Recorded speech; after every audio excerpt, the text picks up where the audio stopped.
Hello, என் பேரு dim shells. நான் கலிபோர்னியால wooden சில்ஸ்ல தான் தங்கியிருக்கேன். அங்க தான் வேலையும் பார்க்கறேன். இங்க நான் உங்களுக்கு பொழுதுபோக்குறதுக்காக எந்த ஷோவும் காட்ட போறதில்ல. அதை உங்களுக்கு முதல்ல சொல்லிடுறேன். நான் பொழுதுபோக்குறதுக்கு உதவுற ஒரு நடிகன் இல்ல. ஒரு விஷயத்துல தங்களை 100% ஈடுபடுத்திக் கொள்ளக்கூடிய மக்களுக்காக பயன்படுற ஒரு வியாபார கோட்பாட்டை பற்றின அறிவை மக்களுக்கு புகட்டக்கூடிய ஒரு கருவியா தான் இந்த வீடியோவை நான் உருவாக்கியிருக்கேன். வியாபாரத்துல வெற்றி அடைய 200% பங்கு தேவைப்படுது. அதுல 100% உங்ககிட்ட இருந்து வரணும். அடுத்த 100 நீங்க வியாபாரத்துக்கு தேர்ந்தெடுத்துக்கிற சாதனம் மூலமா வரணும். எப்படி நீங்க சம்பாதிக்கிறீங்களோ, குடும்பத்தை எப்படி காப்பாத்துறீங்களோ, அதுதான் அந்த வர்த்தக சாதனம். நிறைய பேர் 100% தங்களோட உழைப்ப தாங்க தேர்ந்தெடுத்த வர்த்தக சாதனமான தொழில்ல இல்ல வேலையில முதலீடு பண்றத நான் பார்த்திருக்கேன். ஆனா அந்த சாதனம் தன்னோட பங்கான 100% அவர்களுக்கு சரியா திருப்பி தரது இல்ல. நம்மள மேம்படுத்தக்கூடிய திறன் அந்த சாதனத்துக்கிட்ட இருக்காது. அது ஏன் பலன் தரலன்னு யாருமே உங்களுக்கு தெளிவா சொல்லி இருக்க மாட்டாங்க. பொருளாதார வெற்றி தான் உங்களோட நோக்கம்னா ஏன் உங்களோட பொன்னான நேரம் இதுல அனாவசியமா வீணாகணும்? தங்களோட 100% பங்கை ஈடுபடுத்த தயாரா உள்ளவங்களுக்காகத்தான் இந்த வீடியோ. அவங்க கிட்ட சரியான வர்த்தக சாதனம் மட்டும் இருக்காது. எந்த சாதனம் சரின்னு எப்படி அது பலன் அளிக்குதுன்னு அவங்களுக்கு புரிய வைக்கணும். உங்க பங்கு 100% இருக்கணும்னு நான் சொன்னாலும் நீங்க முழு நேரமும் வேலை செய்தாகணும்னு நான் சொல்ல வரல. நானே செய்யறதில்ல. உங்க குடும்பத்துக்காக செலவழிக்கிற நேரத்தையும் தியாகம் பண்ண வேண்டாம். இதுல உங்களுக்கு முன் அனுபவம் இருக்கணும்னு அவசியம் இல்ல. ஏன்னா எனக்கும் கிடையாது.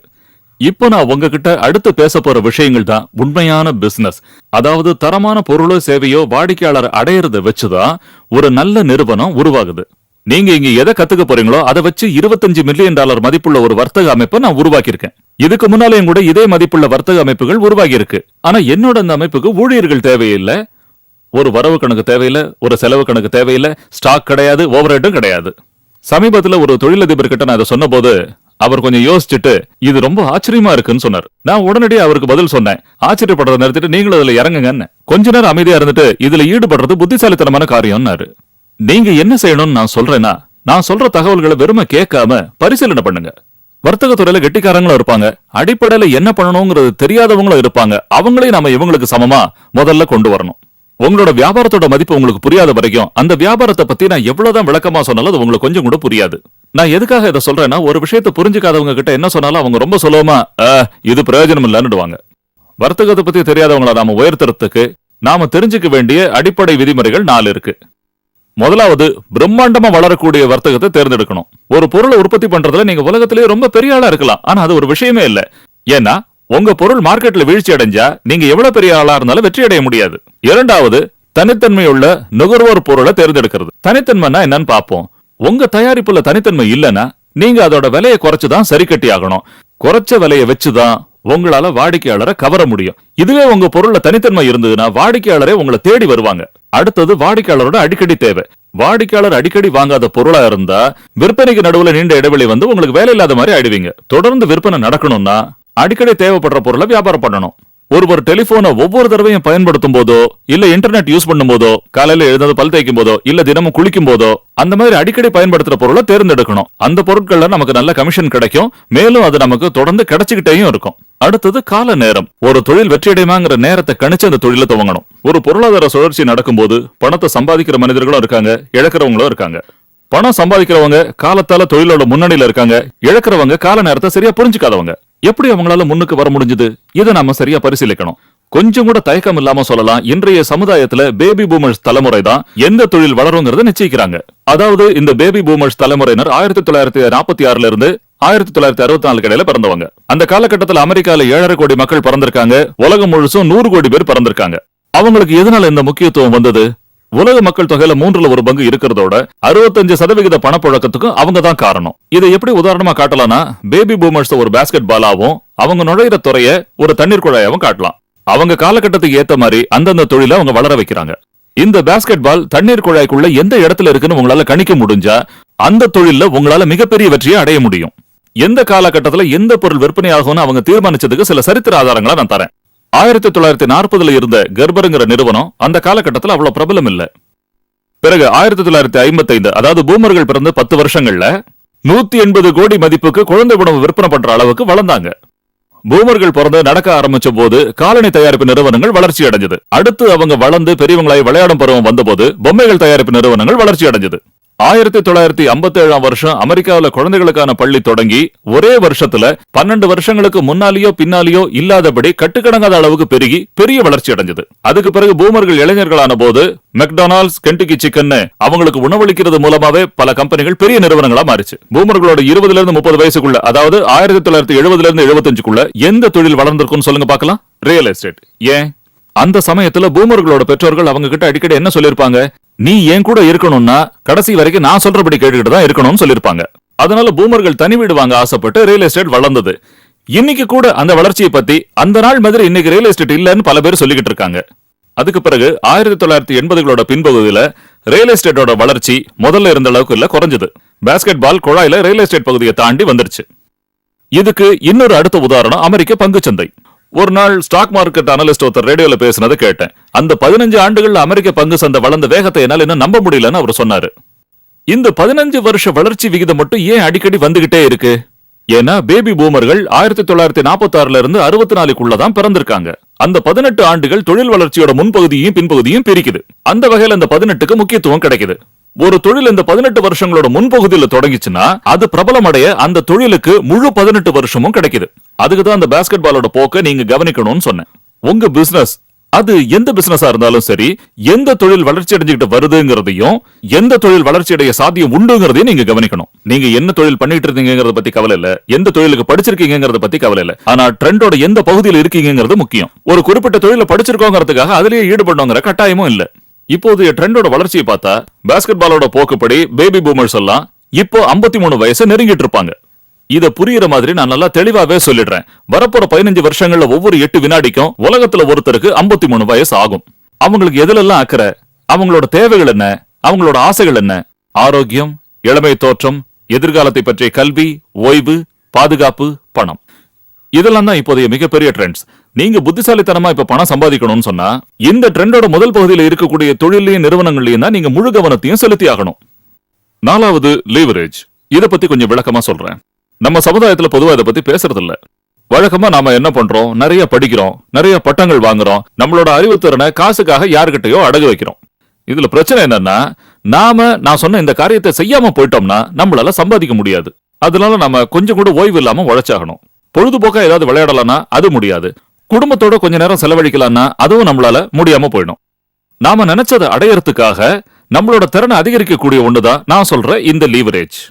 இந்த லீவரேஜ்ல ஒரு வகை $5 மில்லியன் கொண்டு போய் 10% வட்டிக்கு எங்கேயாவது முதலீடா போடுறது. உழைக்க தேவையில்லாம மாசம் மாசம் பெரிய வட்டி தொகை வந்துகிட்டு இருந்தா எப்படி இருக்கும்?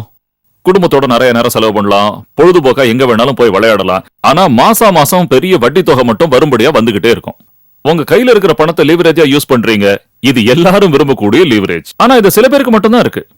எல்லார்கிட்டயும் இருக்கக்கூடிய லீவரேஜ் பத்தி, உங்ககிட்டயே கூட இருக்கக்கூடிய லீவரேஜ் பத்தி நான் இப்ப சொல்றேன். அதாவது இந்த வீடியோ டேப்ல இருந்து நீங்க வேற எதையும் புரிஞ்சுக்கலனா கூட நான் சொல்ல போற இந்த ஒரு விஷயத்தை புரிஞ்சுக்கிட்டாலும் போதும். ஒரு பெரிய லாபத்தை தரக்கூடிய ஒரு மிகப்பெரிய விஷயத்தை நீங்க புரிஞ்சுக்கிட்டீங்கன்னு அர்த்தம். நீங்க ஒரு நிறுவனத்தை நடத்துறதா ஒரு கற்பனை பண்ணிக்கங்க. அதுல நீங்க ஒரே ஒரு ஆளை வேலைக்கு வைக்கிறீங்க. அதாவது என்ன, நான் திங்கட்கிழமை 8 மணி நேரம் வேலை செய்யறதா வச்சுக்குவோம். அதே திங்கட்கிழமை நீங்களும் 8 மணி நேரம் வேலை செய்யறீங்க என்ன மாதிரியே. இப்ப கொஞ்சம் கூர்ந்து கவனிக்கணும். 16 மணி நேர உழைப்புக்கான ஊதியம் அன்னைக்கு உங்களுக்கு கிடைக்குது. ஏன்னா என்னோட 8 மணி நேர உழைப்புக்கான ஊதியத்தோட ஒரு பகுதியையும் நீங்க எடுத்துக்கிறீங்க. என்னோட உழைப்புல பாதியை நீங்க லீவரேஜா பயன்படுத்திக்கிறீங்க. ஏன்னா நான் உங்களோட ஊழியன். இப்படி பார்த்தா நீங்க எவ்வளவு ஊழியர்களை பயன்படுத்திக்கிறீங்களோ அந்த அளவுக்கு லீவரேஜ் உங்களுக்கு கிடைக்குது. சரி சொல்லுங்க, நீங்க ஊழியர்களை பயன்படுத்திருக்கீங்களா? அப்படி கணக்கு பண்ணா நிறைய ஊழியர்கள் இருக்கிறது பெரிய பலம் மாதிரி தோணும். ஆனா நடைமுறையில ஊழியர்களை லீவரேஜா பயன்படுத்துறது ரொம்ப கஷ்டம். உங்களுக்கே தெரிஞ்சிருக்குமே, அதாவது ஒரு ஊழியன் இருந்தா உங்களுக்கு ஒரு தலைவலி மிஞ்சும். இதுவே 100 ஊழியர்கள் இருந்தா உங்களுக்கு 100 தலை இருந்தாலும் அந்த வலியை தாங்க முடியாது. காரணம் என்னன்னு சொல்ல வந்தா, எந்த ஒரு ஊழியனும் உங்க நிறுவனத்துக்காக உங்க அளவுக்கு உழைக்க தயாரா இருக்க மாட்டான். ஏன்னா அது அவனோட நிறுவனம் இல்ல. முதலாளி ஆபீஸை விட்டு வெளியே போன உடனேயே மேஜ மேல காலை தூக்கி போட்டுப்பான், வெளியூருக்கு இஷ்டத்துக்கு போன் கால் அடிப்பான். அதே ஊழியன் ஸ்டோர் ரூமுக்கு போறான்னு வச்சுக்கோங்க, அங்க ஒரே ஒரு பேனா மட்டுமா எடுப்பான். தேவைக்கு மேல கை நிறைய பேனா, பென்சில், கிளிப், ரப்பர் பேண்ட் எல்லாத்தையும் எடுத்துட்டு வருவான். சரிதானே? நிச்சயமா நீங்க இதை பண்ணிருக்க மாட்டீங்க, எனக்கு நல்லா தெரியும். ஆனா நிறைய பேர் இதைத்தானே பண்றாங்க. உண்மையான லீவரேஜ் அடையறதுக்கு என்னோட வழிமுறை இதுதான். இந்த வீடியோல இருக்கிறத ஒரே வார்த்தையில புரியுற மாதிரி சொல்லணும்னா நான் இப்ப சொல்ல போறதுதான். உண்மையான லீவரேஜ் வேணும்னா எல்லாருக்கும் ஒரே அளவுல லாபம் கிடைக்கக்கூடிய ஒரு சூழ்நிலையை நீங்க உருவாக்கணும். அப்பதான் உங்களுக்கு உண்மையான லீவரேஜ் கிடைக்கும். இந்த வகையான லீவரேஜுக்கு நான் ஒரு உதாரணம் தரப்போறேன். நான் ஒரு ரியல் எஸ்டேட் புரோக்கர்னும் எங்கிட்ட ராபர்ட்ங்கிற ஏஜென்ட் இருக்கான்னு வச்சுக்குவோம். ராபர்ட் ஒரு வீட்டை விக்கிறான். விற்பனையில ஒரு குறிப்பிட்ட சதவிகிதம் அவனுக்கு கமிஷனா கிடைக்குது. எனக்கும் அதே மாதிரி கமிஷன் கிடைக்குது. ராபர்ட் கஷ்டப்பட்டு பாடுபட்டு அந்த வீட்டை விற்கும் போது எனக்கு அதுல ஏன் கமிஷன் கிடைக்கணும்? ஏன்னா இதுக்காக விளம்பரம் பண்ணிருக்கிறது நான், ராபர்ட்டுக்கு ட்ரைனிங் கொடுத்தது நான், எல்லாத்துக்கும் மேல என்னோட புரோக்கர் லைசன்ஸையும் நான் இதுக்கு பயன்படுத்தி இருக்கேன். இதுல நான் ரிஸ்க் எடுத்திருக்கேன், இதோட நிறைய செஞ்சிருக்கேன்.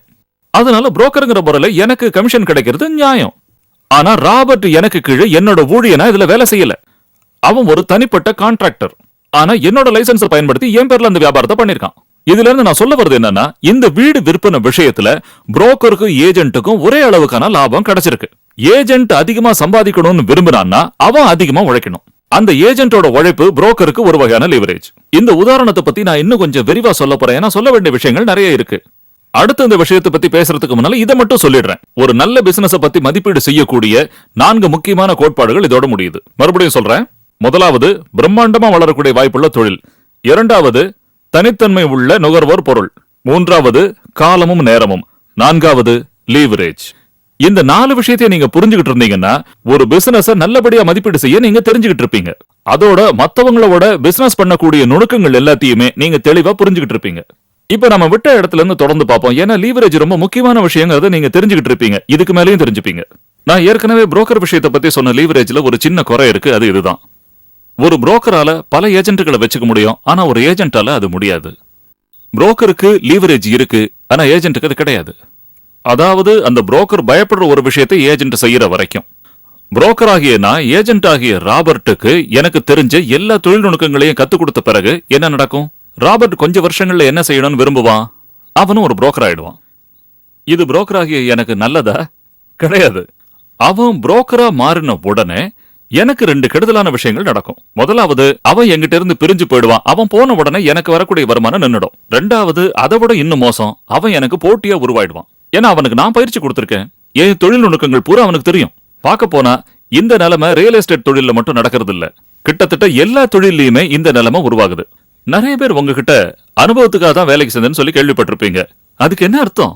அதாவது உங்ககிட்ட வேலைக்கு சேர்ந்து உங்களோட விஷயங்களை பூரா கத்துக்கிட்டு தனியா போய் தொழில் ஆரம்பிக்கிறது. நீங்க ஒரு தொழிலதிபரா இருந்து எத்தனை பேருக்கு நீங்க பயிற்சி கொடுத்திருப்பீங்க? அதுல எத்தனை பேர் இப்ப பிரிஞ்சு போயிருப்பாங்க? நீங்க பயிற்சி கொடுத்தல எத்தனை பேர் இப்ப உங்களுக்கே போட்டியா இருப்பாங்க? போக போக இன்னும் நிலைமை மோசமாகும். ஏஜென்ட் ராபர்ட் உங்களுக்கு பக்கத்திலேயே போட்டியா புரோக்கர் ஆயிட்டான்னு வச்சுக்கோ. அவன் புரோக்கர் ஆன உடனே என்ன பண்ணுவான்? தனக்கு கீழே பல ஏஜென்ட்களை அவன் வச்சுப்பான். அதுல ஒரு ஏஜென்ட் பேரு லிண்டான்னு வச்சுப்போம். லிண்டாவும் ஒரு காலத்துல புரோக்கர் ஆகணும்னு ஆசைப்படுவா. எப்படி? நான் நேரடியா பயிற்சி கொடுத்த ராபர்ட் கிட்ட பயிற்சி எடுத்துக்கிட்டு எனக்கு போட்டியாளர் ஆறதோட நேரடி பயிற்சி கொடுத்த ராபர்ட்டுக்கும் போட்டி ஆயிடுவா. இந்த போட்டி மேலும் மேலும் பெருகிக்கிட்டே போகும். நான் கொடுத்த பயிற்சி மூலமா சங்கிலி தொடர் மாதிரி எனக்கே போட்டியாளர்களை நானே உருவாக்கிக்கிறது நல்லதா? இந்த லீவரேஜை நாம இன்னொரு கோணத்துல அணுகுவோம். இந்த அணுகுமுறைக்கு ஈடு இணையே கிடையாது. ஆரம்பத்துல இருந்து ராபர்ட் புரோக்கர் ஆகிறதுக்கு என்னோட முழு ஒத்துழைப்பையும் கொடுக்கறேன். என்னோட விருப்பம் என்னன்னா, ஆரம்பத்துல இருந்தே அவன் புரோக்கரா வரணுங்கிறது தான். என்னன்னா, ஒரு திறமையாளனை உங்களோடையோ என்னோடையோ நிரந்தரமா தக்க வச்சுக்கணும்னா அவங்களுக்கு வளரக்கூடிய வாய்ப்பு நமக்கு எந்த அளவுக்கு இருக்கோ அதே அளவுக்கு நாம உருவாக்கி தரணும். அதாவது எல்லாருக்குமே சமமா லாபம் கிடைக்கக்கூடிய ஒரு வாய்ப்பா அது இருக்கணும். அதனால ஆரம்பத்துல இருந்தே ராபர்ட் ஒரு புரோக்கரா தொழில் நடத்த நான் ஊக்கம் கொடுப்பேன். அந்த மாதிரி நான் பண்ணா அவன் என்கிட்ட இருந்து பிரிஞ்சு போய் எனக்கு போட்டியாளனா உருவாக வாய்ப்பே கிடையாது. அவன் ஏஜென்ட்ல இருந்து புரோக்கரா மாறுறான். இப்போ தனக்கு கீழே வேலை செய்ய அவன் பல ஏஜென்ட்டுகளை வச்சுக்கிறான். ராபர்ட்டை நான் புரோக்கரா உருவாக்கி அவன் ஏஜென்ட்டுகளும் வேலை செய்ய நான் உதவி செய்யறதுக்கு என்ன பலன்னா, அவங்களோட விற்பனையில கிடைக்கக்கூடிய லாபத்துல என்னோட பங்கு எனக்கு வந்துகிட்டே இருக்கும். எதனாலன்னா, நான் அவனுக்கு பயிற்சி கொடுத்திருக்கேன். ஏற்கனவே நான் சொன்ன மாதிரி இந்த தொழிலுக்கான எல்லா ரிஸ்குகளையும் நான் தான் எடுத்திருக்கேன். ராபர்ட் ஏஜென்ட்டா இருந்தபோது எனக்கு கிடைச்ச கமிஷனோட பர்சன்டேஜை விட ராபர்ட் புரோக்கர் ஆன பிறகு கிடைக்கிற பர்சன்டேஜ் ரொம்ப குறைவா தான் இருக்கணும். ஆனா எனக்கு பர்சன்டேஜ் தொடர்ந்து கிடைச்சிக்கிட்டே இருக்கணும். அவங்கள வளர்த்து விட்டதுக்காக எனக்கு கிடைக்கக்கூடிய பலன் அது. சில பேர் இந்த முறையான ஒரு அமைப்பை பார்த்த உடனே இது பிரமிட் அமைப்பு மாதிரி இருக்குன்னு சொல்லுவாங்க. இந்த பிரமிட் அமைப்புன்னு சொல்றாங்களே, இதுக்கு என்ன அர்த்தம்? பிரமிடோட உச்சியில இருக்கிறவங்க நிறைய சம்பாதிப்பாங்க, கீழே இருக்கிறவங்க அதிகமா உழைப்பாங்க. சரியா? பிரமிட் அமைப்புங்கிறதுக்கு இதுதானே அர்த்தம். இது ஒரு பிரமிட் அமைப்பு இல்லங்கிறத நான் உங்களுக்கு தெளிவுபடுத்துறேன். ஏன்னா உச்சியில இருக்கிறவங்க தான் அதிகமா சம்பாதிக்கணுங்கிற அவசியம் இதுல இல்ல. பிரமிட் அமைப்பை பத்தி விளக்கறதுக்கு முன்னால ஒரு சின்ன கருத்தை சொல்லிடுறேன். பிரமிடோட இந்த உருவத்தினால யாருக்கும் எந்த பிரச்சனையும் கிடையாது. உங்க பரம்பரை மற்றும் சந்ததிகளோட வரிசையை காட்டக்கூடிய ஒரு வகையான அமைப்பும் இதுதான். நம்ம அரசாங்கத்தோட வடிவமும் இதுதான். ஒரு ஆர்கிடெக்டோட பார்வையில மனிதன் உருவாக்கின அசைக்க முடியாத கட்டிட அமைப்பு இதுதான். உலகத்துல உள்ள எல்லா நிறுவனங்களோட அமைப்பும் இந்த வடிவம் தான். அதனால இந்த வடிவம் ஒரு பிரச்சனை இல்ல. உச்சியில இருக்கிறவங்க அதிகம் சம்பாதிப்பாங்கிற எண்ணம் தான் அதுல பிரச்சனை. இது நான் உங்களுக்கு கொஞ்சம் விளக்கமா சொல்றேன். எந்த நிறுவனத்துக்கு இதுதான் பொதுவான அமைப்பு. உச்சியில சீஃப் எக்ஸிகியூட்டிவ் ஆபீசர்னு சொல்லக்கூடிய சிஇஓ. அடுத்த நிலையில இருக்கிற பிரசிடென்டால சிஇஓவோட அதிகமா சம்பாதிக்க முடியுமா? பொதுவா முடியாது. அடுத்து பிரசிடென்ட்டுக்கு கீழே இருக்கிற வைஸ் பிரசிடென்டால பிரசிடென்ட்டோட அதிகமா சம்பாதிக்க முடியுமா? முடியாது. இப்ப நான் கேட்க போற கேள்வியை பத்தி கொஞ்சம் தீவிரமா சிந்தனை பண்ணி பாருங்க. ஒரு நிறுவனத்தோட வைஸ் பிரசிடென்ட் அந்த நிறுவனத்தோட பிரசிடென்ட்டை விட அதிகமா சம்பாதிக்கிறாருன்னு வச்சுக்குவோம். அந்த மாதிரியான அப்ப என்ன நடக்கும்? கடைசியில வெறும் குழப்பம்தான் மிஞ்சும். இந்த முறையை தான் அதிகார பரிவர்த்தனைன்னு சொல்லுவாங்க. மேல இருந்து கீழ்மட்டத்துக்கு போக போக அவங்களுக்கு சம்பளம் குறைஞ்சுக்கிட்டே வரும்.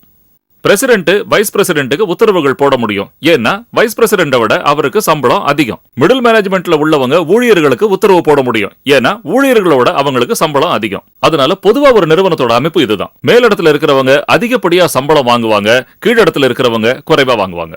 ஒரு நிறுவனத்துல சிஇஓவா இருக்கிறவரு மற்றவங்களோட திறமையையும் உழைப்பு திறனையும் தனக்கு ஒரு லீவரேஜா பயன்படுத்திக்க முடியும். அதை வச்சு அதிகமா சம்பாதிக்கவும் முடியும். ஒரு நிறுவனத்துல ஊழியர்களை தேர்ந்தெடுத்து வேலை கொடுக்கறது அந்த நிறுவனத்தோட சிஇஓ பண்றாரா இல்ல வேற யாராவது பண்றாங்களா? அதனால சிஇஓ மட்டும் தான் கீழே உள்ளவங்களோட உழைப்பு திறன்ல இருந்து முழு பலனையும் அடையறாங்க. ஆனா நான் சொல்றது இதுல இருந்து வேறுபட்டு எந்த வகையில சிறப்பானதுன்னா, தனிப்பட்ட மனிதரான உங்களுக்கும் உங்க கீழே வேலை செய்யற புரோக்கர்கள் ஏஜென்ட்டுகள் மூலமா முழு பலனை அடையக்கூடிய வாய்ப்பு பெருமளவுல இருக்கு. அதாவது ஒரு நிறுவனத்தோட சிஇஓ மாதிரியே. இப்போதுல இருந்து இந்த மாதிரியான விநியோக முறையை நான் நெட்வொர்க் மார்க்கெட்டிங்னு சொல்லுவேன். இந்த நெட்வொர்க் மார்க்கெட்டிங்ல தனிநபரான உங்களுக்கு உங்க நிறுவனத்துல இருக்கிற ஊழியர்கள் அத்தனை பேரோட உழைப்பில இருந்து கிடைக்கக்கூடிய பலனை அடையக்கூடிய வாய்ப்பு இருக்கு. நீங்களே அவங்களுக்கு ஸ்பான்சர் பண்ணிருந்தாலும் சரி, இல்ல உங்க நிறுவனத்தில் உள்ள வேற யாராவது ஸ்பான்சர் பண்ணிருந்தாலும் சரி. உண்மையான லீவரேஜ் பத்தி நான் சொன்னதை ஞாபகப்படுத்திக்கிங்க. எல்லாருமே சமமான லாபத்தை அடையக்கூடிய சூழ்நிலையை நீங்க உருவாக்கணும். புரியுதா? இத பத்தி தான் நான் இவ்வளவு விளக்கமா சொன்னேன். இதனாலதான் நம்மளோட நெட்வொர்க் மார்க்கெட்டிங் அமைப்பு இருக்கிறதுலயே நியாயமாவும் சிறந்த அமைப்பாவும் இருக்கு. பெரும்பாலான நெட்வொர்க் நிறுவனங்கள்ல ஒவ்வொருத்தருமே அவங்க உருவாக்கின நிறுவனத்துல குறிப்பிட்ட சில மட்டங்களோட பலனை அடைய வாய்ப்பு இருக்கு. அதாவது நான் சொல்லக்கூடிய அந்த மட்டங்களோட பலனை எல்லாருமே அடையறதுக்கான வாய்ப்பு இருக்கு. அது 4 நிலைகளாவும் இருக்கலாம், இல்ல 6 நிலைகளாவும் இருக்கலாம். உதாரணத்துக்கு நம்ம 4 நிலைகளை எடுத்துக்குவோம். நீங்க உருவாக்கின நிறுவனம் ரொம்ப திறமையா செயல்பட்டா என்ன விட உங்களால அதிகமா சம்பாதிக்க முடியும். அதுவும் நீங்க என்னோட அமைப்புக்குள்ளேயே இருந்தாலும். இதுல காட்டின உதாரணத்துப்படி எனக்கு எட்டாத அந்த 3 லெவல் பலனையும் நீங்க மட்டுமே அடைய முடியும். ஏன்னா ஒவ்வொருத்தருக்கும் சமமான லெவல்கள்ல உள்ள பலன் கிடைக்கும். இப்பவும் கூட என்னோட நிறுவனத்துல உள்ள சில பேர் என்னோட இன்னும் அதிகமா சம்பாதிச்சுட்டு இருக்காங்க. இந்த விஷயத்த நான் என்னன்னு சொல்லுவேன்? இது நியாயம். இப்படித்தானே நடந்தாகணும். எந்த ஒரு நிறுவனத்தை எடுத்துக்கிட்டாலும் அதுல திறமையோட அதிகமா உழைக்கக்கூடிய ஒருத்தர் தானே அதிகமா சம்பாதிச்சாகணும். என்னோட திறமையால நிறுவனத்துக்கு என்ன பலன் கிடைக்கிறதுங்கிறது முக்கியமா, இல்ல என்னோட படிப்பறிவு மட்டும் முக்கியமா? அது பிரயோஜனம் இல்ல. உங்களோட திறமையால உங்களோட நிறுவனம் பெருமளவுல லாபத்தை அடையும் போது மத்த எல்லாரையும் விட நீங்க தானே அதிகமா சம்பாதிக்கணும். ஒரு நிறுவனத்தோட 5வது கட்ட நிலையில இருக்கக்கூடிய ஒரு நபர் மத்தவங்களோட அதிகமா சம்பாதிக்கிறத பார்க்க முடியாது. ஆனா நெட்வொர்க் மார்க்கெட்டிங்ல இதுதான் தினமும் நடந்துகிட்டு இருக்கு. நான் எடுத்த பேட்டி ஒண்ண உங்களுக்கு காட்ட விரும்புறேன். டாக்டர் சார்லஸ் கிங் ஹார்வர்ட் யூனிவர்சிட்டியில PhD பட்டம் பெற்றவர். சிகாகோ யூனிவர்சிட்டி 1ல அவர் மார்க்கெட்டிங் ப்ரொஃபஸரா இருக்காரு. அங்க அவரு தன்னோட மாணவர்கள் எல்லாருக்கும் நெட்வொர்க் மார்க்கெட்டிங் பத்தி பயிற்சி கொடுத்துக்கிட்டு இருக்காரு.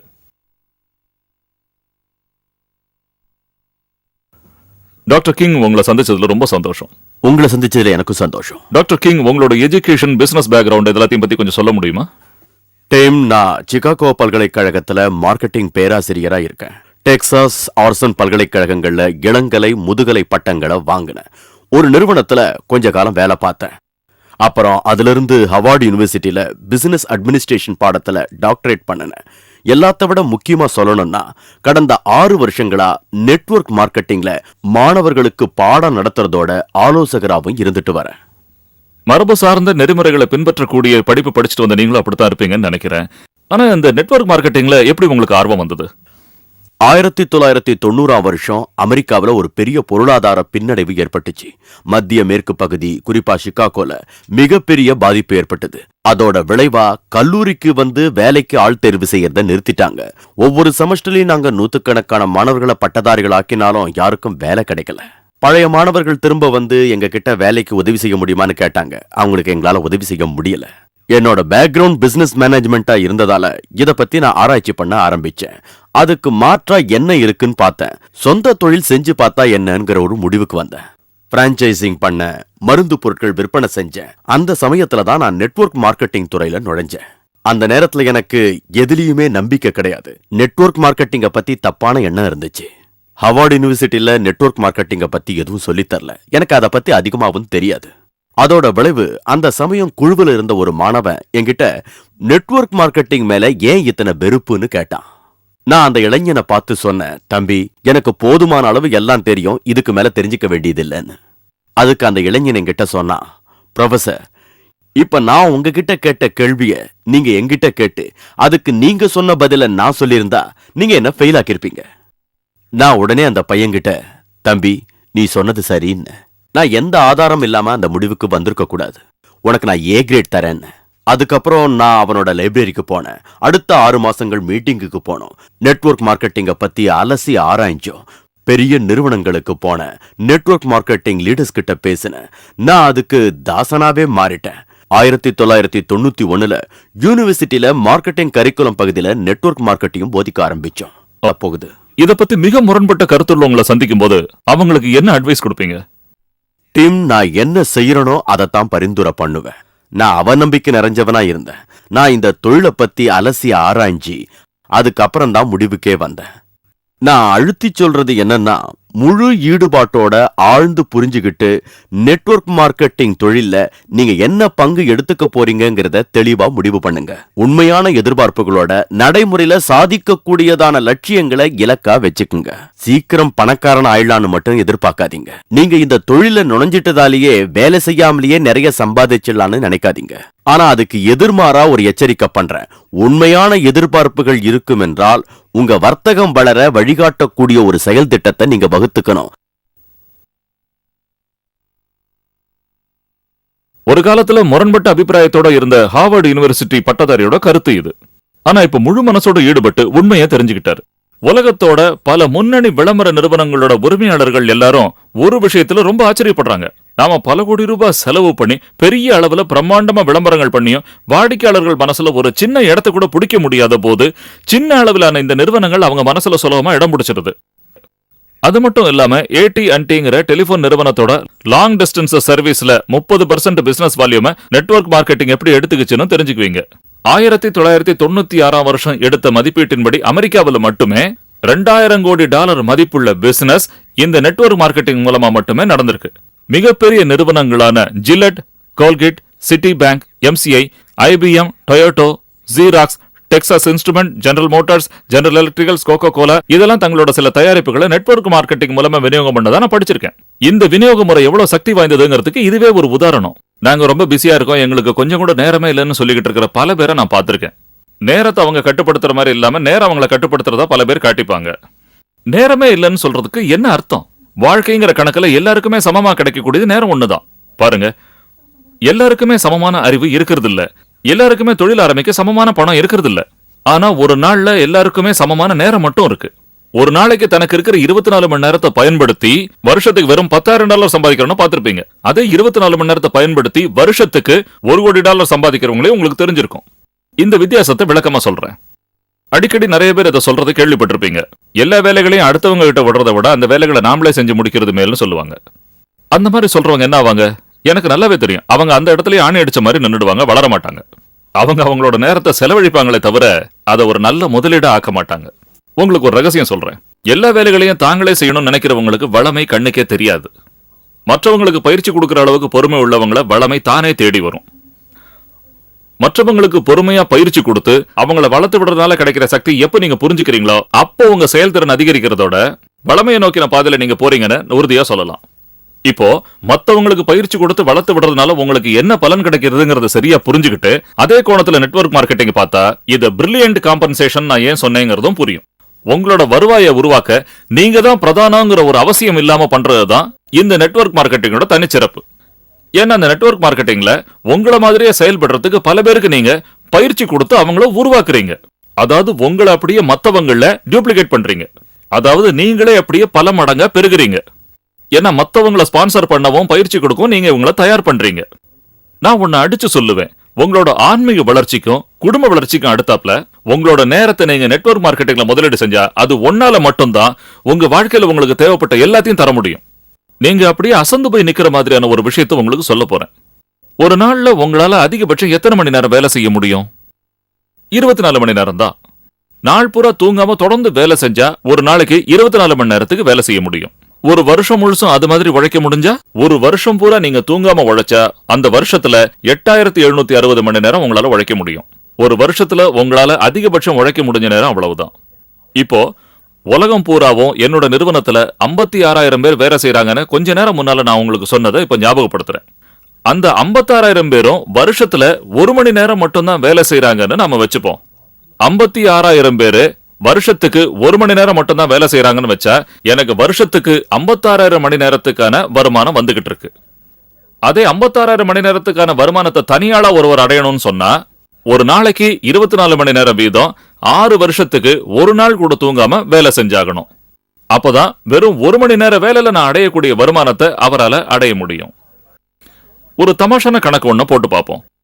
எங்கிட்ட இருக்கிற 56,000 பேரும் ஒரு வருஷத்துல வெறும் ஒரு 8 மணி நேரம் மட்டும் வேலை செய்யறதா எடுத்துப்போம். 56,000 பேரோட உழைப்ப 8 மணி நேர வேலையால பெருக்கினா எனக்கு வருஷத்துக்கு 4,48,000 மணி நேரத்துக்கான வருவாய் கிடைக்குது. ஒரு வருஷத்துல 8 மணி நேரம் மட்டுமே வேலை செஞ்சு எனக்கு கிடைக்கக்கூடிய வருவாயை அடைய தனியாளா ஒருத்தர் 51 வருஷத்துக்கு தினமும் 24 மணி நேரமும் தூங்காம வேலை செஞ்சாக்கணும். வருஷத்துக்கு ஒரு 8 மணி நேரம் எங்க இருக்கு? 51 வருஷத்துக்கு தினமும் 24 மணி நேரமும் எங்க இருக்கு? இது சரியா படுதா உங்களுக்கு? நிச்சயமா இது கொஞ்சம் கூட சரியில்லை. இது ஏன் சரியில்லைன்னா நெட்வொர்க் மார்க்கெட்டிங்ல இருந்தவங்களுக்கு புரிஞ்ச இந்த விஷயம் உங்களுக்கு இவ்வளவு நாள் புரியாம இருந்ததுதான். இப்போ இந்த விஷயம் உங்களுக்கு புரிஞ்சிருச்சு இல்லையா? இனிமே அந்த விஷயத்துல பொறுப்பெடுத்துக்குங்க. ஏன் உங்களால பண்ண முடியாதுங்கிறதுக்கான காரணங்களை தேடி ஓடிக்கிட்டு இருக்காதீங்க. உங்களால இதை நிச்சயம் பண்ண முடியும். உங்களை திருப்திப்படுத்தணுங்கிறதுக்காக நான் இதை சொல்லல. எனக்கு அந்த அவசியமும் இல்லை. இது உண்மையில ஒரு எஜுகேஷனல் வீடியோ மட்டும்தான். எனக்கு வாழ்க்கையில எல்லா வளங்களையும் கொடுத்த நெட்வொர்க் மார்க்கெட்டிங்க்கு பிரதிபகாரம் பண்ணணுங்கிற உந்துதலுக்கான ஒரு கருவிதான் இந்த வீடியோ. இவ்வளவு நேரமா நான் இங்க சொல்லிக்கிட்டு வந்த விஷயம் எல்லாமே வாழ்க்கையில வெற்றி அடைஞ்சவங்களுக்கும் மத்தவங்களுக்கும் உள்ள வித்தியாசம் லீவரேஜ் தாங்கிறத உங்களுக்கு புரிய வைக்கத்தான். தயவு செஞ்சு நீங்க இதை புரிஞ்சுக்கிட்டே ஆகணும். தனி ஒரு மனிதனுக்கு நியாயமான முறையிலையும் பலன் அளிக்கக்கூடிய முறையிலையும் லீவரேஜ் கொடுக்கக்கூடிய ஒரே விஷயம் நெட்வொர்க் மார்க்கெட்டிங் மட்டும்தான். உங்களோட வாழ்க்கையில உற்சாகம் திரும்பவும் வரணுமா? அதை எப்படி அடையணும்னு நான் சொல்றேன். இந்த வீடியோ பல பேருக்கு போட்டு காட்டுங்க. வாழ்க்கையில சாதிக்கணுங்கிற எண்ணம் உள்ள 5 பேரை கண்டுபிடிக்கிற வரைக்கும் இதை எப்படி செஞ்சீங்கிறத அவங்களுக்கு சொல்லிக் கொடுங்க. தங்களுக்கு தாங்களே முதலாளிங்கிறத எப்போ அவங்க உணர்றாங்களோ அப்போ உலகத்திலேயே ஊக்கம் உள்ளவங்களால நீங்க சூழப்பட்டிருப்பீங்க. ஏன்னா அவங்க சுதந்திரத்தை திரும்ப அடைய நீங்க தான் ஒரு வகையில கருவியா இருந்திருப்பீங்க.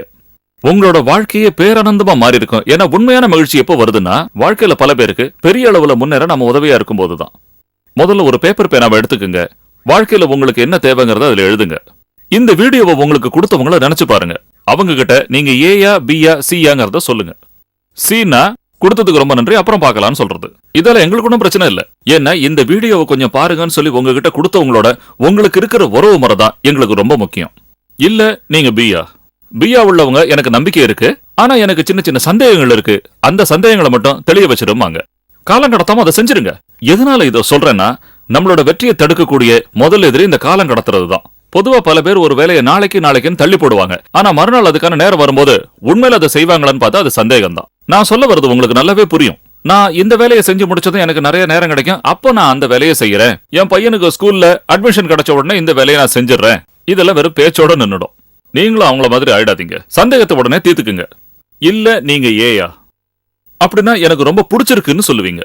உங்களுக்கு மனசுக்குள்ள சில கேள்விகள் இருந்தாலும் ஒரு துணிவோட முடிவெடுத்து இதில் இறங்கி பயிற்சியில் ஈடுபட தயாராயிடுவீங்க. உங்களோட முடிவெடுக்கிற திறமைக்கு நான் என்னோட பாராட்டுகளை தெரிவிச்சுக்கிறேன். இந்த வீடியோவை பார்த்து முடிக்கும் போது ராத்திரி ரொம்ப நேரம் ஆயிருந்தா கூட இதை கொடுத்தவர் இப்ப தூங்கிட்டு இருப்பாருன்னு நினைச்சலாம் கவலையே படாதீங்க. அவங்க முடிச்சுட்டு தான் இருப்பாங்க. அப்படியே தூங்கிட்டு இருந்தாலும் தைரியமா எழுப்புங்க. அவங்க கிட்ட சொல்லுங்க, ஹேய், இந்த விஷயத்த நான் புரிஞ்சுக்கிட்டதுனால எனக்கு தூக்கம் இல்லாம போயிடுச்சு. நான் தூங்க முடியாதால நீங்க தூங்க கூடாது. என் வார்த்தையை நம்புங்க. நீங்க இப்படி சொல்றத அவங்க நிச்சயம் பாராட்டுவாங்க. அதனால உடனடியாக அவரை கூப்பிட்டு நீங்க ஏயா பியா சியாங்கிறத அவர்கிட்ட சொல்லுங்க. அவ்வளவுதான். எங்களோட சேருங்க. அதுக்கு நிச்சயமா நீங்க சந்தோஷப்படுவீங்க. இதுதான் சரியான நேரம், உங்களுக்கு நல்ல நேரம். இந்த வீடியோ நீங்க இவ்வளவு பொறுமையா பார்த்ததுக்கு ரொம்ப நன்றி. இதுல இருந்து நிறைய கத்துக்கிட்டு இருப்பீங்கன்னு நம்புறேன். இந்த தகவல்கள் எல்லாத்தையும் நீங்க முழுமையா பயன்படுத்திக்கணுங்கிறது என்னோட உண்மையான ஆசை. நெட்வொர்க் மார்க்கெட்டிங்ல நீங்க ஈடுபட்டு முழு வெற்றி அடையணும்னு நான் உங்களை வாழ்த்துறேன்.